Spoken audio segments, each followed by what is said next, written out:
সমাপ্ত হয়ে গেল সেই বহুল প্রতীক্ষিত পশ্চিমবঙ্গের ফলতা বিধানসভার রি-ইলেকশন ভোট বা রিপোল ইলেকশন।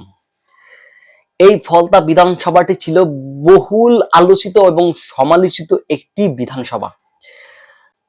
কেননা এই বিধানসভার বেতাজ বাদশা, অলিখিত বেতাজ বাদশা বলা হয় অভিষেক ব্যানার্জির ঘনিষ্ঠ কাছের লোক, বলা যায় তার ডানহাত জাহাঙ্গীর খান, যে নিজেকে ওই এলাকার সম্রাট বলেও এক প্রকার দাবি করে থাকে। তার কথা ছাড়া এক প্রকারের গাছের পাতাও নড়তো না। তার হাত ধরেই গড়ে উঠেছিল স্বপ্নের বা সাম্রাজ্যময় এক মডেল, যার নাম ছিল ডায়মন্ড হারবার মডেল। তো বন্ধুরা, নতুন আরেকটি ভিডিও নিয়ে সবার সামনে চলে আসলাম। আমি জয়দেব চন্দ্র শীল। সবার কাছে বিনীত রিকোয়েস্ট, যার কাছে এই ভিডিওটা সামনে চলে যাবে নতুন কারো কাছে, দয়া করে আপনি যদি আমার এই ইউটিউব চ্যানেলটি সাবস্ক্রাইব না করে থাকেন তাহলে দয়া করে সাবস্ক্রাইব করে দেবেন। আর যদি আপনি ফেসবুক থেকে দেখে থাকেন তাহলে আমার এই পেজটিকে ফলো করে দিবেন। সো আপনারা দেখলেন সদ্য সমাপ্ত হলো ফলতা বিধানসভার রি-ইলেকশন ভোট। সেখানে বিজেপির প্রার্থী দেবাংশু পান্ডা 1,09,21 ভোটে সে জয়লাভ করেছে। বিশাল মার্জিন, নো ডাউট এখানে ভূমিধর জয় হয়েছে। কিন্তু বিষয়টা হচ্ছে সেই ফলতার যে বেতাজ বাদশা জাহাঙ্গীর খান, যার হাত ধরে, এবং আরো একজন আছে মগরাহাটের শামীম আহমেদ, এই দুইজনের হাত ধরেই এই দুটো বিধানসভায় পড়েছে ডায়মন্ড হারবার সংসদীয় আসন বা কনস্টিটিউয়েন্সি। সেই মানে এমপি কনস্টিটিউয়েন্সির মধ্যে এই দুইটি বিধানসভা পড়ে। সেই বিধানসভার এই দুজন হচ্ছে অলিখিত বেতাজ বাদশা, তার মধ্যে জাহাঙ্গীর খান একজন, যিনি এই ফলতা বিধানসভাটাকে এক প্রকারের বলা যায় পাকিস্তান অকুপাইড কাশ্মীর পিওকে বানিয়ে রেখেছিল, বা বলা যেতে পারে পাকিস্তানের লিয়ারি টাউন, মানে যেখানে এই ব্যক্তির কথা ছাড়া কোনো কিছুই সম্ভব হতো না, এমনকি বলা চলে একটা গাছের পাতাও নড়তো না। আপনারা দেখেছেন এই এত কড়াকড়ির মধ্যে 2021 সালের বিধানসভা, পশ্চিমবঙ্গের বিধানসভা ছিল সবচাইতে একটি মানে হাই ভোল্টেজ একটি জায়গা, মানে বলা যায় স্টেট, যেখানে গোটা পৃথিবীর চোখ ছিল এই পশ্চিমবঙ্গের ইলেকশনের দিকে। সেখানে আপনারা দেখেছেন কিভাবে আপনার ইলেকশন কমিশন সম্পূর্ণ টোটাল সিকিউরিটি টাইট করে, হ্যাঁ, একদম ক্রিস্টাল ক্লিয়ার সবকিছু, প্রশাসন থেকে শুরু করে সবকিছু ক্রিস্টাল ক্লিয়ার করে ট্রান্সপারেন্টলি এই বিধানসভার ভোটটি আয়োজন করেছিল।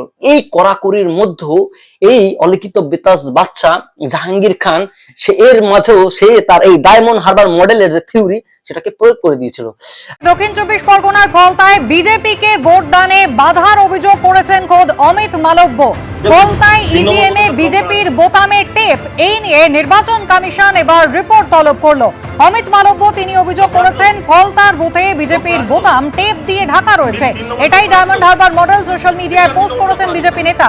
আপনারা দেখেছেন ভোটের দিনকে 29শে এপ্রিল ভোটের দিনকে এই জাহাঙ্গীর খানের যারা চেলাপুলা আছে এরা কি করেছিল, ইভিএম মেশিনের উপর বিজিবির যে বাটনটা সেটার উপর ট্যাপ লাগিয়ে দিয়েছিল। ও ট্যাপটা কিন্তু সাধারণ ট্যাপ না, প্লাস্টিকের ট্যাপ, মানে ভোট কেউ দিতে পারবে না। এরকম প্রায় 12 থেকে 14 আরো বেশি হতে পারে, মানে আমি জাস্ট আমার অ্যাজাম্পশনটা বললাম, এরকম অনেকগুলো বুথে এই কাজগুলো করা হয়েছে। এই অবস্থায় প্রায় দুপুর 1টা পর্যন্ত প্রায় 60% ভোট পড়ে গিয়েছিল। মানে ওই দুপুর 1টা পর্যন্ত যারাই বুথে ভোট দিতে গিয়েছে তারা ওই বিজিবির যে বাটনটা সেটা কিন্তু টিপতে পারেনি। কোনো বুথে শুধুমাত্র টিএমসির আপনার বাটনটা চালু রেখে বাকিগুলোতে ট্যাব লাগিয়ে দেওয়া হয়েছিল। এরকম অনেকগুলো বুথে ঘটনা ঘটেছে।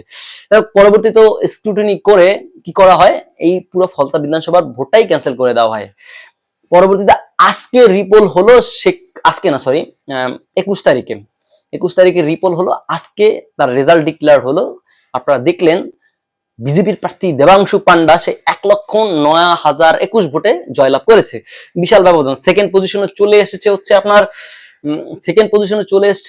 বামেরা সেকেন্ড পজিশন চলে আসছে। সেখানে বামেদের প্রার্থী শম্ভুনাথ কুর্মী প্রায় 40,645 ভোট পেয়েছে। তারপর কংগ্রেস থেকে আব্দুর রাজ্জাক মোল্লা সে পেয়েছে প্রায় 10,084 ভোট। আর সেই জাহাঙ্গীর খান মানে ফলতার বেতাজ বাদশা সে পেয়েছে মাত্র 7,783। কি হলো, সে কি বলেছে আপনারা শুনেছেন, ভোটের আগে নিজেকে পুষ্পা বলেছিল। চলুন ভিডিওটি একটু দেখে আসি। চলুন। উনি যদি নিজেকে সিংহ মনে করে সিনেমার আর্টিস্টে, আমরাও পুষ্পা, ঝুঁকেগা নেই। আমি ছোটোবেলায় যেটা দেখেছি শোলে বই, সে আমজেদ খানের জো আদমি ডর গেয়া ও আদমি মার গেয়া, জাহাঙ্গীরের ডিকশনারিতে ডর বলে কিছু নেই। আমরা ভয় পাই অন্যায় দেখে, অপরাধ দেখে, কিন্তু কে ধমকাবে, চমকাবে, ভয় দেখাবে, জাহাঙ্গীর খান তাতে কর্ণপাত করেন। শুনলেন তো, সে ছিল পুষ্পা। মানে বিধানসভায় ভোটের আগে এখানে ইলেকশন অবজারভার করে পাঠিয়েছিল উত্তরপ্রদেশ থেকে, ইলেকশন কমিশন উত্তরপ্রদেশ থেকে অজয় পাল শর্মা, একজন এনকাউন্টার স্পেশালিস্ট। সে অনেকগুলো এনকাউন্টার করেছে, যার ফলে তাকে বলা হয় এনকাউন্টার স্পেশালিস্ট বা বলা হয়ে থাকে সিংহাম। হ্যাঁ, সিংহামও বলা হয়ে থাকে তাকে। তাকে ইলেকশন অবজারভার করে পাঠিয়েছিল সাউথ 24 পরগনার দায়িত্বে। তো সে যখন ইলেকশন অবজারভার আসে, সে কিন্তু জাহাঙ্গীরের বাড়িতে গিয়ে সে ওয়ার্নিং করে এসেছিল জাহাঙ্গীরকে যে কোনো ধরনের যাতে ঝামেলা না পাকায়। কিন্তু জাহাঙ্গীর কি করেছিল, সে বলেছিল উনি যদি পুষ্পা হয় তাহলে, সরি, উনি যদি সিঙ্গাম হয় তাহলে আমিও পুষ্পা। আচ্ছা, তারপরে বলছি, তারপরে যখন হেরে গেল তৃণমূল কংগ্রেস, তো বিশাল ব্যবধানে হারলো আর কি, বলার বাইরে। প্রায় মাত্র 80টা আসন পেল, আর প্রায় বিজেপি 200+ আসন নিয়ে ক্ষমতায় আসলো, ব্যাপকভাবে ল্যান্ডস্লাইড ভিক্টরি নিয়ে ক্ষমতায় আসলো বিজেপি। তারপরে তো রিইলেকশনের আগে আগে সেই পুষ্পার অবস্থানটা একটু শুনি। পুষ্পা কিভাবে ঝুঁকে, বললো না যে ঝুঁকে গানেই, কিভাবে ঝুঁকলো একটু শুনি পরের ভিডিওটা দেখিয়ে। আমি ফলতার ভূমিপুত্র। আমি চাইবো ফলতা শান্তিতে থাকুক, সুস্থ থাকুক, ভালো থাকুক এবং ফলতায় আরও বেশি বেশি উন্নয়ন হোক। তাই সোনার ফলতা হোক, এটাই আমার স্বপ্ন ছিল। তাই আমাদের সম্মানীয় মুখ্যমন্ত্রী ফলতা উন্নয়নের জন্য স্পেশাল প্যাকেজ দিচ্ছে। সেই জন্য আমি আগামী 21শে মে যে রিপোল আছে, সেই রিপোলের কন্টেস্ট থেকে আমি নিজেকে দূরে সরিয়ে নিলাম। তো সে রিপোলের আগেই মাঠ ছেড়ে পালিয়ে গিয়েছিল। এই মানে 21 তারিখ যে ইলেকশন ছিল সেখান থেকে ভেগে গেছিল, মাঠ ছেড়েই পালিয়েছিল। পুষ্পা ঝুঁকে গেল সালা, বাট ঝুঁক গয়া। আচ্ছা, এবার একটা জিনিস দেখাচ্ছি আপনাদেরকে, সে কেমন বেতাজ বাদশা ছিল। ওখানে ওই বিধানসভাটা প্রায় 70% হিন্দু জনসংখ্যা, ফলতা বিধানসভায় 70% হিন্দু জনসংখ্যা, মুসলিম ভোটের সংখ্যা 30%। তো সেই বিধানসভায় সে কিভাবে নিজেকে বেতাজ বাদশা গড়ে তুলেছিল, আমি সেটা একটা এক্সাম্পল দেখাচ্ছি আপনাদেরকে, ভিডিও দেখাবো। তার আগে বলে নেই, সে দেখবেন ওই বিধানসভায় যখন ভোটের প্রচারে বেরিয়েছিল, বা একদম 2021 সাল থেকে এই 2026 সাল পর্যন্ত বা তার আগে, দেখবেন সে কপালে তিলক, হাতে দেখবেন লাল সুতা, যেগুলো নর্মালি হিন্দু ধর্মের লোকেরা এইগুলো পরে থাকে, লাগিয়ে থাকে। তারপর এই মানে কপালে তিলক, হাতে লাল সুতা, এগুলো পরে ঘুরে বেড়াতো, মন্দিরে পূজা দিত। ব্যাপারটা তো আছে, তাই না? সে একজন ইসলাম ধর্মাবলম্বী হয়ে সে এইগুলা কেন করবে? সে যদি মুসলিম সংখ্যাগরিষ্ঠ এলাকায় থাকতো তাহলে কিন্তু এইগুলো করতো না, উল্টা হিন্দুদের হুমকি দামকি দিত। কিন্তু এগুলো কি তার থেমে ছিল? কোনোভাবেই না। শুনুন, ভিডিও একটা দেখে আসি, শুনুন কি বলে। 2021-এ আমি বিজেপিতে ভোট দিয়েছিলাম বলে আমাকে পার্টি অফিসে তুলে নিয়ে গিয়ে দোতালের উপরে জামা খুলে বিচুটি দিয়ে মোটা বেতের বাড়ি আমার দুধারে মেরেছে, এমন আমি হাত তুলে দাঁড়াতে পারতাম, মানে খেতে পারতাম। 30 তারিখ পর্যন্ত আমাদের ঠেট দিয়েছে, এমনকি সাদা থান পর্যন্ত ওদের পার্টি অফিসে রেখে দেওয়া হয়েছে। তার কারণটা কি, যে এই বিজেপি যারা ক্যান্ডিডেট ভোট দিয়েছে তাদেরকে আমাদের বিচুটি বা নারী নির্যাতন করে সেই সাদা কাপড় লাগাবে। এক বয়োবৃদ্ধ লোক, সে শুধু বিজেপিকে ভোট দিয়েছিল বিধায় তাকে পার্টি অফিসে রেখে তাকে পিটিয়েছে বেত দিয়ে। বুঝতে পারলেন? সে 70% হিন্দু এলাকায়, সে 30%, সে সংখ্যালঘু নেতা।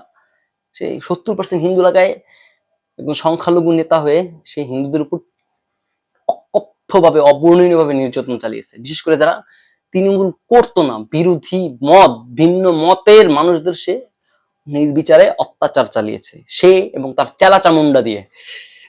এটাই ছিল ডায়মন্ড হারবার মডেল, গোটা ডায়মন্ড হারবার মডেল। আপনারা যদি সাউথ 24 পরগনার দিকে তাকান তাহলে ওখানে 70% হিন্দু, আরো বেশি, 70 থেকে 80% হিন্দু।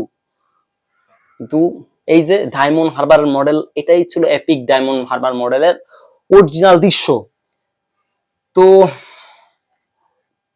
কি বলবেন বলেন? আজকে তো শেষ, ক্ষমতা শেষ, সে 4 নম্বরে চলে গেছে। এই বেতাজ বাদশা আর উঠবে না, হয়তো বা কোনোদিন যদি কংগ্রেস বা বাম আবার ক্ষমতায় আসে, হয়তো বা এরাই আবার মাথা তুলে আস্তে আস্তে দাঁড়াবে এই বাম বা কংগ্রেসের ছত্র ছায়ায়। কারণ এরা এদেরকে উস্কানি দিয়ে বড় করেছিল।